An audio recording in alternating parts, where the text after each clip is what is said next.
નમસ્કાર. રાજકોટમાં શનિવારે જે ઘટના બની એ ઘટના કોઈ જ ન ભૂલાવી શકે એવી ઘટના છે. રવિવારની સવાર અમે જોઈ, પરિવારના આક્રંદ અમે જોયા અને સૌથી ખરાબ એ લાગ્યું કે જ્યારે આવી ઘટનાઓમાં પણ રાજનીતિને લાવવામાં આવે છે. મારી સાથે અત્યારે પણ રાજનેતા જ બેઠા છે, લલિત કગતરા મારી સાથે છે. એમની સાથે વાત કરવી છે, પણ સમજવું છે કે રાજકોટમાં આવું થઈ કેમ રહ્યું છે. રાજનીતિને બાજુ પર પણ મૂકી દઈએ, પણ આવી ઘટનાઓ થાય છે અને મેં ઘણા બધા લોકો સામે સાંભળ્યું છે એવું કે રાજકોટમાં આવી જ પદ્ધતિઓથી ચાલે છે બહુ બધી વસ્તુઓ. જો બેન, તમે કીધું કે આમાં રાજનીતિ વચમાં લઈ આવે છે, તો આ જે કાંડ બની ગયો એમાં કોકની તો લાપરવાહી હશે ને. હવે એની ચર્ચા કરીએ અને તમને એમ થાય કે રાજનીતિ લઈ આવે છે, તો રાજકીય માણસ શું બોલે? એ એમ કે ના કોર્પોરેશને બહુ સારું કર્યું હતું, પરમિશન વગર ચાલવા દીધું હતું. નહીં, તંત્રને સવાલ પૂછવાનું કામ આપણું છે જ, પણ તો રાજકારણ કોંગ્રેસ ના આવવું જોઈએ. તો ભાજપ સત્તામાં કોણ છે? અહીંયા કોર્પોરેશનમાં ભાજપ છે. તો હું કોર્પોરેશનના સામે પ્રશ્ન કરું તો તમને એમ લાગશે ને કોંગ્રેસ વાળો ભાજપ સામે પ્રશ્ન કરે છે. એટલે જ મેં તમને સૌથી પહેલો સવાલ એ જ પૂછ્યો એટલે જ મેં તમને એનો જવાબ દઉં રહ્યો છું કે જો અમે એમ કહી કે આમાં જવાબદારી કોની, સત્તાધારી પક્ષની જવાબદારી ખરી કે નહીં, તો તમને એમ લાગશે કે હું રાજકારણ લઈ આવું છું. એટલે તો અમે કોઈ નિવેદન એટલા માટે થઈને ગઈકાલના પરિણામમાં જે બનાવ બન્યો છે એ માણસના હૃદય કંપાવી નાખે એવો બનાવ છે. તમે ડેડ બોડી જુઓ બેન, આજે કોઈ ડેડ બોડીને તમે ઓળખી ન શકો, આઈડેન્ટિફાઈ ન કરી શકો, એટલી હદે જલી ગયા છે. હવે એમાં આજે અમે પ્રશ્ન કરીએ કે કોર્પોરેશનને 4 વર્ષ શું કરતું હતું, કેમ ચાલતું હતું આ ગેમ ઝોન, કઈ ટાઈપનું પરમિશન હતી, સેફટી મેજરમેન્ટ હતી કે નહીં, તો પદાધિકારીઓ શું કરતા હતા? નથી જ, કશું જ નતું ને, બધું સામે છે. તો એને પ્રશ્ન કરવાનો જ પ્રશ્ન. તો કસડી તો તમે એમ કહો રાજકારણ લઈ આવે છે. એવું નથી કહેતી હું, તમને ખાલી ઘટનાઓ સમજાવું. અત્યારે કે તક્ષશિલા ઘટના થઈ, એના પછી વડોદરા થઈ, એના પછી આ ઘટના થઈ ને મોરબી પણ થઈ. જેમ જેમ મૃતકના આંકડાઓ વધતા જાય છે એમ એમ માનવતા મરી પરવાડી છે આપણામાં. કારણ કે ત્યારે પણ આપણે ચૂંટણીને બધું જોઈએ છે, આપણે સવાલો કરતા ભાજપ કોંગ્રેસ લાવી દઈએ છીએ. આપણે કેમ એવું નથી કહેતા કે જે અધિકારીઓ છે એની સામે પહેલા પગલાં લેવાવા જોઈએ? પગલાં કોણ લેશે મારી બેન? મને વાંધો જ નથી, તમે સરકારને વચ્ચે લાવો. એમ નહીં મારી બેન, હું તને એ જ કહું છું કે પગલાં લેશે કોણ? એ ભારતીય જનતા પાર્ટીની સરકાર છે ગુજરાતમાં, એ ભૂપેન્દ્રભાઈ કે હર્ષભાઈ સંઘવી આદેશ કરી શકશે ને. તો મારે એ જ કહેવાનું છે કે એક ઘટના બની, ઝૂલતો પુલની ઘટના બની, હરણી તળાવની ઘટના બની, સુરતની ઘટના બની, પછી કેમ અટકતી નથી? કેમ તમે એવા કડક પગલાં નથી લેતા? ખાલી આપણે એમ કહીએ કે કોઈ ચમરબંધીને છોડવામાં આવશે નહીં, એનાથી નથી પૂરું થતું. તમે ચમરબંધીને પકડીને ખાલી તો દો અંદર, તો ખબર પડશે લોકોને. અને જવાબદાર કોણ આફ્ટર ઓલ? તો કમિશનર અહીંયા શું કરતા હતા? એસી ઓફિસમાં બેઠા હતા, આવડું મોટું ગેમ ઝોન ચાલતું હતું 4 વર્ષ થયા, એના અધિકારીઓ શું કરતા હતા? એ પ્રશ્ન બધાને પૂછવાનો હક છે બેન. હું રાજકારણમાં ન હોઉં તો પણ રાજકોટના નાગરિક તરીકે મને પૂછવાનો હક છે. અને મને પૂછવાનો એટલા માટે હક છે કે મારા કુટુંબના મારા છોકરા પણ એમાં રમવા જતા હતા. અને ન કરે નારાયણ કે એવું અઘટિત બની ગયો તો હું ક્યાં જાત? એવા બધા જ કુટુંબના પ્રશ્ન થતા હશે ને અત્યારે, જેના સ્વજનો ગુમાવ્યા છે, જે પરિવારે પોતાના વાલ સોયા ભૂલકાઓ ગુમાવ્યા છે, ખબર પણ નથી કે એમના બાળકોની ડેડ બોડી બી મળશે કે નહીં મળે, એ પરિસ્થિતિ છે. તો એવા તંત્રને પ્રશ્ન કરવો જ પડે અને જવાબદાર લોકોની સામે આંગળી ચીંધવી પડે. જો એને તમે રાજકારણ કહેતા હોય તો અમારા દુર્ભાગ્ય છે, પણ અમારે એની સાચી વાત કરવા સિવાય કોઈ છૂટકો નથી. અને અમે આપના માધ્યમથી સરકારશ્રીને અને ગૃહમંત્રી શ્રી હર્ષભાઈને કહું છું કે એકવાર દાખલો બેસાડી દો, એકવાર દાખલો બેસાડી દો અને તમે પ્રૂવ કરી દો કે આ રાજકોટની છેલ્લી ઘટના છે, હવે નહીં બને કોઈ એવી ઘટના. એવા પગલાં કડક લ્યો. અચ્છા, આ જે 4 વર્ષથી ચાલે છે 3 માળનું એ ગેમ ઝોન છે, એવું બી નથી કે કોઈ ક્યાંય ખૂણામાં ચાલતું ગેમ ઝોન હોય ને કોઈને દેખાય નહીં. બહુ જ મગજ લગાવી અને કનેક્શનો લગાવીને ચલાવવામાં આવતું આ ગેમ ઝોન છે, કારણ કે ખબર છે કે એનઓસી નહીં હોય તો ચલાવવામાં નહીં દે, એટલે ભાડે જમીન લીધી ને બધું જ આખું બહુ લાંબુ છે. અ, કેમ અહીંયા જ્યારે આવી ઘટના બને ત્યારે સૌથી વધારે એ કનેક્શનો ગોતવામાં આવે છે કે આ લોકોના કોક ના કોક એવા કનેક્શન છે જેના કારણે આ બધું ચાલે છે? શું ખરેખર રાજકોટમાં આ પ્રકારની ઘટનાઓ પહેલાં પણ બની છે કે જેમાં કનેક્શનના કારણે બહુ જ બધું ચાલતું હોય અને હપ્તા ઘરે પહોંચી જતા હોય? બેન, મને ખબર નથી કે હપ્તા ઘરે પહોંચતા હતા કે નહોતા પહોંચતા, પણ પરમિશન વગરનું કોઈ પણ કામ થતું હોય તો એનો મોટિવ એની પાછળ કોક હોય તો જ એ વસ્તુ ચાલતી હોય છે. તમે સામાન્ય નાગરિક તરીકે તમે પત્રકાર ન હો ને એમને એમ રોંગ સાઈડમાં ગાડી લઈને જાઓ તો પોલીસ તમને સીધો પકડી લે છે. પણ કેમ એને ખબર પડી જાય છે? તો આવડો મોટો ગેમ ઝોન ચાલતો હોય અને એના અધિકારીઓને 4-4 વર્ષથી આ ખબર ના પડે કે અહીંયા ગેમ ઝોન ચાલે છે. એ આવીને તમને કહું કે કાલે હું જ્યારે બહેનોને 6-6:30 વાગે અહીંયા સ્થળ ઉપર જોયું. તમે મોરબી પણ જોયું છે પોતાની હું આંખે? મોરબી પણ મારી નજર સામે થયું છે. દુર્ભાગ્ય છે મારા કે મારે આવું જોવાનું. બહેનો અને અમે લોકોને રોતા કડકડતા એના સ્વજનો પાછળ જોયા છે, એટલે બહુ જ દુઃખ થાય છે. આશા રાખું કે આ આવી પછી હવે એક એવો દાખલો સરકાર બેસાડી દે કે આના પછી બીજું આવું અઘટિત બને નહીં. અને એક નિયમ છે, આ દેશ ચાલે છે, આ તંત્ર ચાલે છે, નિયમો આધારિત ચાલે છે, નિયમો ઘડે છે.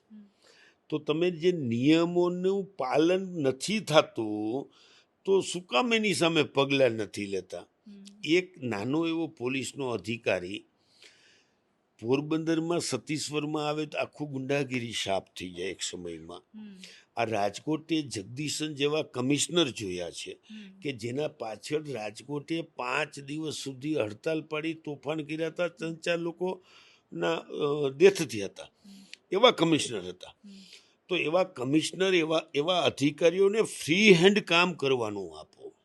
આમાં એવું ન જુઓ કે આ મારા મહિલો છે તો એને ગેરકાયદેસર પ્રવૃત્તિ કરવાની છૂટ, આને ખનીજ ચોરી કરવાની છૂટ, આ ચલાવે તો ગેમ ઝોન ચલાવે તો વાંધો નહીં, એ રેસ્ટોરન્ટ ચલાવે, આ ન હોય. નિયમોને આધારિત. હજી આપણે રાજકોટને સ્માર્ટ સિટીની વાત કરી છે, હજી તો આપણે રાજકોટને મેટ્રોપોલિક સિટી બનાવવું છે, તો નિયમ આધારિત હોવું જોઈએ. કંઈક રૂલ્સ રેગ્યુલેશન તો હોય ને, એને ફોલો શું કામ નથી થતા? ડર કેમ નથી? અને એનો ડર કેમ નથી? એ જો ડર પેદા કરવો હોય તો વડાને પકડીને ઘાલ દો, તો જ ડર પેદા થાય. પણ લલિતભાઈ, તમે આટલી બધી જ ઘટનાઓમાં એક વસ્તુ જોઈ કે જ્યારે મોરબીની દુર્ઘટના હોય કે પછી વડોદરાની હોય, જે માલિક છે, જે ચલાવતા હતા, એ બધાને પકડી લેવામાં આવે, પછી આસાનીથી એ છૂટી પણ જાય, પણ જેને સાઇન કરી છે અધિકારી સુધી તો કોઈ પહોંચતું જ નથી. એના સુધી પહોંચવાની તસ્તી પણ નથી લેતા, કાં તો પછી અધિકારીને હંમેશા એવું જ લાગે છે કે આપણું તો કોઈ બાપોય કંઈ નહીં બગાડી શકે. જો બેન, અધિકારી કોનો? અધિકારી છે એ સરકારનો ભાગ છે. અધિકારી છે, ધારો કે રાજકોટનો કલેક્ટર છે તો એ સીધો સરકારને જવાબદાર છે. તમે કલેક્ટરને પકડો અથવા કમિશનરને પકડો તો સીધો સવાલ એ પેદા થાય છે કે સરકારનો લૂપહોલ્સ છે. સરકાર શું કરતી હતી? જો કલેક્ટર છે એ સરકારનો પ્રતિનિધિ છે, એટલે કલેક્ટરને કે સત્તાધીશોને, મેં મોરબીમાં અવારનવાર આજ વાત કરી છે કે મોરબીની દુર્ઘટનામાં સત્તાધીશો જેને કોન્ટ્રાક્ટ કર્યો, કરવાવાળો અને કર્યો, એ બંને સરખા ગુનેગાર છે. આમાં ગેમ ઝોન ચલાવ્યું અને ચલાવવા દીધું, એ બંને એટલા જ સરખા ગુનેગાર છે. અને એના માટે થઈને અધિકારીઓ સુધી તમે એની લાપરવાહી, એની બેદરકારી, એની ગુનાહિત બેદરકારી, માનવ વધુની બેદરકારી તમે નહીં પહોંચાડો અને ત્યાં સુધી આ પરિણામ આવવાનું. લલિતભાઈ, શું લાગે છે કે કયા પ્રકારના પગલાં આ ઘટનામાં લેવાવા જોઈએ? કારણ કે આપણે અનેકવાર આની વાતો કરી છે, પહેલી બધી જ ઘટનાઓમાં પણ વાત કરી છે કે આવા પગલાં લેવાવા જોઈએ, સરકારે આ કરવું જોઈએ, પણ એ નથી થયું. જો બેન, હું એસઆઈટીનો ભાગ નથી, એટલે હું એમાં એટલા માટે નહીં કહી શકું, અને હું કોઈ સત્તામાં નથી. નકર પગલાં લઈને બતાવી દઉં કે શું પગલાં લેવાય એમ. ખરેખર સરકારની નીતિ હોય તો આના જે મેઇન જવાબદાર થાય એ કલેક્ટર અને કમિશનર થાય. ખરેખર તો કલેક્ટર ને કમિશનર ઉપર જ આની ધોષ બોલવી જોઈએ કે શું કામ ચાલવા દીધું, મનોરંજનનું લાયસન્સ ન હોય તો શું કામ ચાલવા દીધું, અને 30-35 લોકો જેવા લોકો જ પોતાની જાન ગુમાવે ત્યાં સુધીની બેદરકારી કેમ સહન કરે? એ ન જ થાય. એટલે આપણે રાહ જોવાની કે જે આનાથી વધારે કોઈ મોટી ઘટના થાય તો કંઈક આંખ ઉઘડે. આપણે ભગવાન પાસે પ્રાર્થના કરી કે આવી ઘટના બીજી ક્યાંય ન બને બેન. આંખ ઉઘડે કે ન ઉઘડે તો પ્રજાએ પણ વિચારવાનું છે. મને પણ વિચાર આવ્યો, હું ગેમ ઝોનમાં ગયો ત્યારે. હું આપના માધ્યમથી રાજકોટની જનતાને પણ કહેવા માંગુ છું કે આવા ગેમ ઝોનમાં મેં 4 જગ્યાએ કીધું છે કે મેં મારા બાળકો અહીંયા રમવા જતા, પણ મેં ગેમ ઝોન જોઈ નહોતી.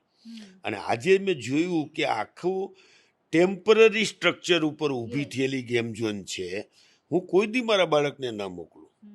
અને હું રાજકોટની પ્રજાને પણ એમ કહું છું કે આ ગેમ ઝોન છોડો, બીજા ગેમ ઝોનમાં પણ જ્યાં તમારા બાળકોની સેફટી મેજરમેન્ટ ન લેવાતું હોય એવી જગ્યાએ બાળકોને જવા પણ ન દો. પણ લલિતભાઈ, કેટલું સાચવીશું? ટ્યુશન ક્લાસ બાળકોને ના જવા દો, પિકનિક કરવા બાળકોને ના જવા દો, ગેમ ઝોનમાં નહીં, મોલમાં નહીં, તો ઘરમાં બાળકોને બાંધીને રાખવાના કેમ? કારણ કે કોઈ બેદરકાર છે, કારણ કે કોઈને જીવની પડી નથી.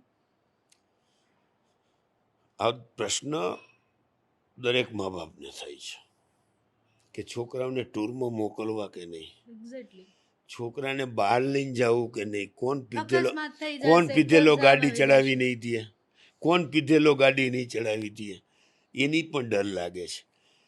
બાપ તરીકે હું દિલની વાત કરું કે છોકરા ઘરમાં ન આવે ને ત્યાં સુધી નીંદર નથી આવતી. સાચી વાત કે છોકરા બહાર ગયા હોય ને પાછા ઘરમાં આવી જાય ને તે પછી તો હોવાનો ક્રમ રાખ્યો છે. આ બધા જ મા બાપની પરિસ્થિતિ હશે. તો તંત્રએ વિચારવું પડે કે લોકોને બહાર નીકળવામાં સેફટી કેમ ન દેખાતી? દારૂ પીને બેફામ ગાડીઓ હાંકવા વાળા નીકળી જાય છે. કેમ એલા આ ગેરકાયદેસર અથવા તમે ફરવા લઈ જાઓ એવી જગ્યાએ જ્યાં વેકેશન માણવા, બેન કેટલાના ઘરમાં તો શાળાના દીકરા આવ્યા હતા વેકેશન કરવા, કેટલાયના સાઢુભાઈના દીકરા આવ્યા હતા, કેટલાય બેનની દીકરીઓ આવી હતી વેકેશન કરવા. અને હાલ મારી દીકરી તું રાજકોટ આવી છો તો હું તને ગેમ ઝોન બતાવું અમારા રાજકોટનું, એમ ફરવા લઈ ગયા. ને એ કુટુંબ ઉપર કેવા કલંકો લાગી ગયા, એ ક્યાં એના ઘરનાને શું જવાબ દઈ શકે, હગાવાલાને મોઢા કેમ બતાવી શકે એ પરિસ્થિતિ થઈ. તો જેને વીતી હોય, જેને પરિસ્થિતિ જોઈ હોય એને ખબર પડે.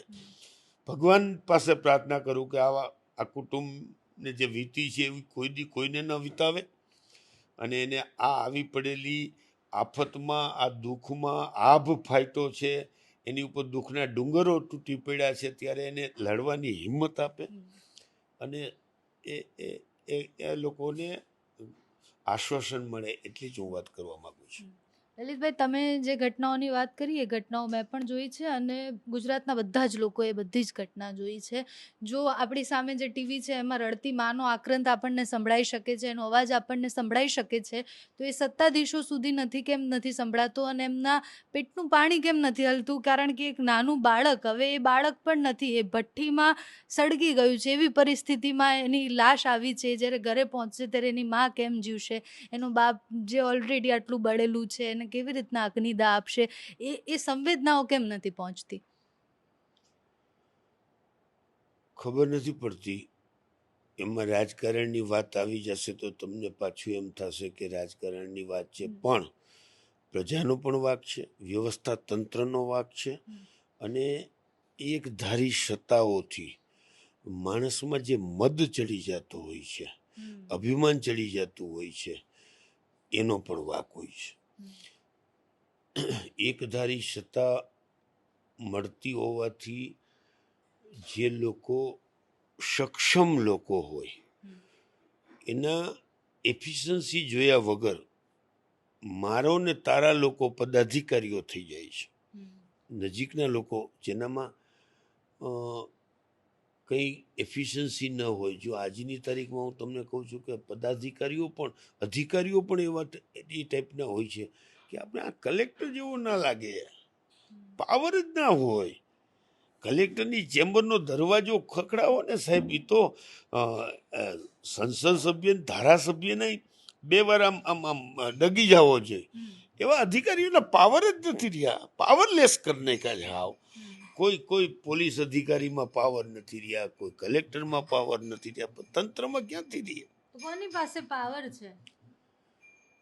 પાવર છે પાર્ટી પાસે, પ્રજા પાસે પાવર છે, પણ પ્રજા એ પાવર નથી બતાવતી.